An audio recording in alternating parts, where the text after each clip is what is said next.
what was added was the guilt, that it was damnable guilt at being born from Adam. And Augustine is the one who added that.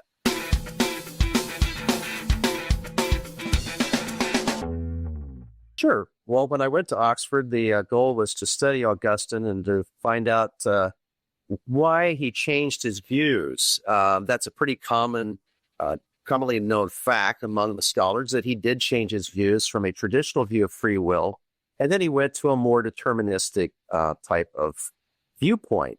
And the question is, when did he do it? When did he do it, and why did he do it? And so that was the goal, to find out what exactly happened. And to do that, you have to go start at the very beginning of his work and read through the very end of his work and all of his epistles, all of his sermons, everything he wrote that still extant. Some things are missing. We don't have them, very few of them, but most we have, and you have to read them in order.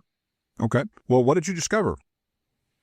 The interesting thing was that almost every scholar will tell you that Augustine changed his mind about 386, writing to Bishop Simplicianus in Milan. And the reason is he starts off with a traditional view, and in the middle of the book, he switches to a more serious view of God's sovereignty. And then it suddenly disappears for about 15 years, and he's using the same defenses and traditional Christian arguments. And then all of a sudden in 412, he jumps up with this new theology, and you can see him birthing it. And the interesting thing is, everybody assumes, because that first one in 396 was there, that it just kind of sat there for 15 years. I found that difficult to believe, that he had amnesia for 15 years and then picked it up. So my dissertation points out that he actually went back and revised part of that afterwards. He also did it in 4 other books without announcing it. So it's not an unusual thing for the author himself to go back and revise something right after he's written it. Right. Now, my understanding, of course, him being formerly a Manichaean Gnostic, what does that mean for those who don't know what a Manichaeanism is, Gnosticism is? I've been accused of being too polemic by referring to Gnosticism as being similar to some of the claims of Calvinist. I don't think anyone's saying that Calvinists are exactly like the Gnostics of the 3rd, 4th, 5th centuries by any means, but there are some similarities with regard to the concepts of determinism. Talk about that a little bit. Help our listener to understand what Gnosticism was in that day, and how maybe Augustine was influenced by his former roots in Gnosticism. Sure, Leighton. The interesting part of that is that my very first chapter in the thesis goes through all the ancient philosophies and religions on their views on determinism versus free will. And the Gnostics were famous because they believed that things were already said, that they were dualists, that everything physical is good, everything that is spiritual, everything spiritual is good, everything that is physical is bad. And people were predetermined to heaven or hell, the elect versus the non-elect. Same thing with the Manichaeans. Now, the Manichaeans have been known as the pinnacle of Gnosticism. They're the greatest group that came out of Gnosticism. And the Manichaeans taught the similar thing, that God, there were a good God and an evil God. The evil God created the world. You can have all the sex you want with anybody you want and it not be a sin. But if you conceive a child in the womb and bear a child, that's a sin, because you've brought evil into the world, becomes something physical happen. And that child at birth is damned because he is physical. And so the good God has to awaken the dead sinner and then infuse faith into the sinner in order to resurrect them and have them believe, infusing faith into them. That was the view of the Manichaeans. And you're right that Augustine spent 10 years as a Manichaean. Most people say 9. Chadwick and others are correct, but he actually spent 10. So he was very versed in that Manichaean doctrine. Well, it sounds like to me, even hearing that, there's a lot of similarities with the conflict of that day, which it seems to me, and correct me if I'm wrong, because I don't consider myself to be a scholar on all of those historical facts. So correct me where I'm mistaken. But my understanding from the studies I have done is that the bigger argument of that day had to do a lot of times with baptism with regard to infants, and the whole concept of this corrupted nature from birth. And you have to do something about that. And it seemed to kind of relate to what you were talking about with regard to Manichaeanism, is that there are the issue of this evil child now that you have to do something with them. And so baptism was, in a sense, infant baptism was, in a sense, a way to handle or a way to deal with this corruption of the child from birth. Is that accurate? Is that kind of what birthed out of these debates and this argument was the concept of credo baptism? Exactly. Baptism versus credo baptism? Yeah, you're right on. So in the early days, or even as early as 200, Tertullian said, why are we baptizing infants? Why don't we wait until they're old enough to believe?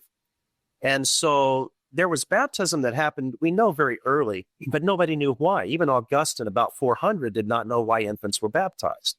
But what happens is, in 412, he gets into argument with Pelagius over infant baptism.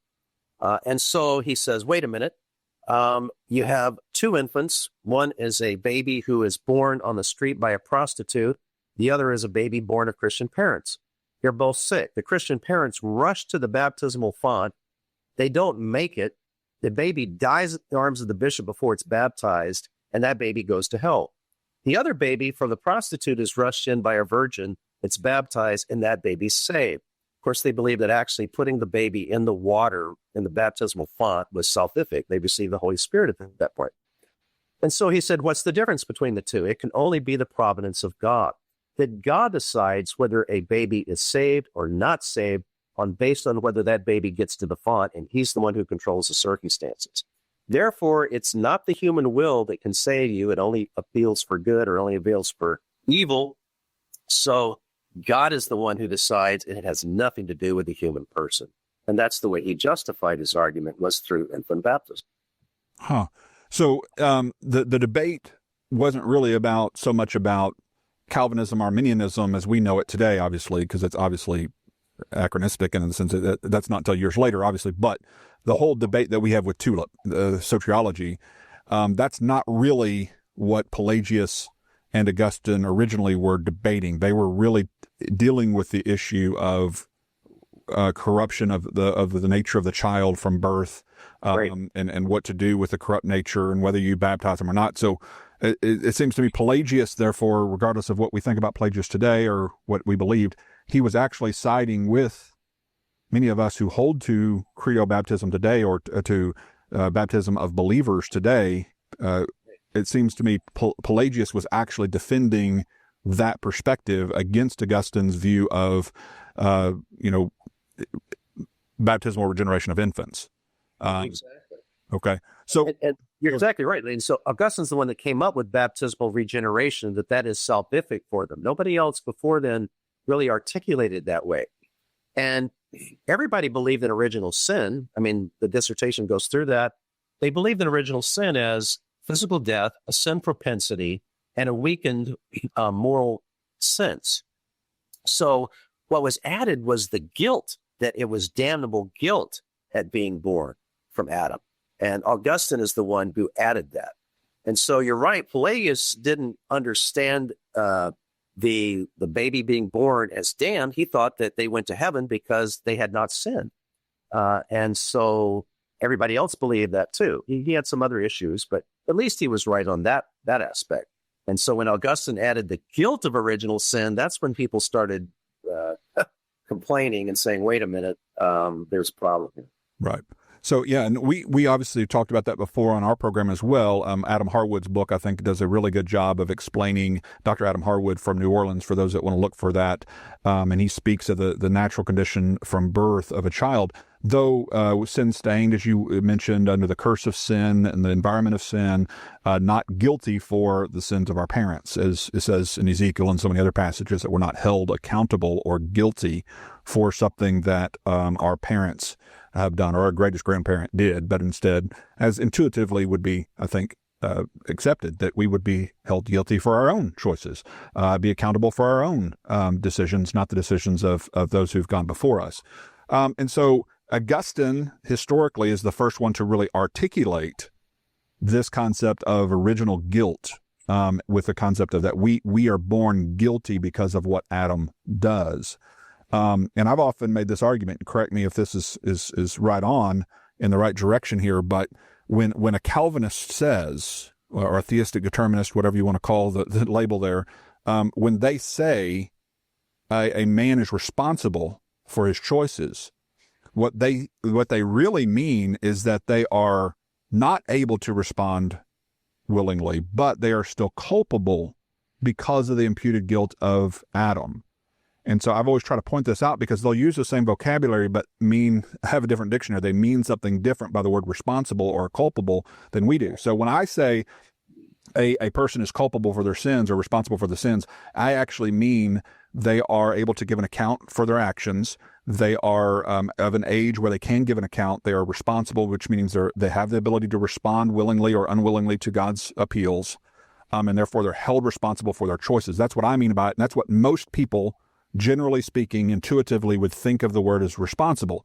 But Yes. when an Augustinian, as taught by him later in his life, or a Calvinist says, well, no, Leighton, we believe men are responsible too. They don't mean that. What they mean is that men can't respond willingly or positively to God's offers, but they're still culpable or held guilty because of the imputed guilt from Adam's decision in the garden. Would that be an accurate assessment?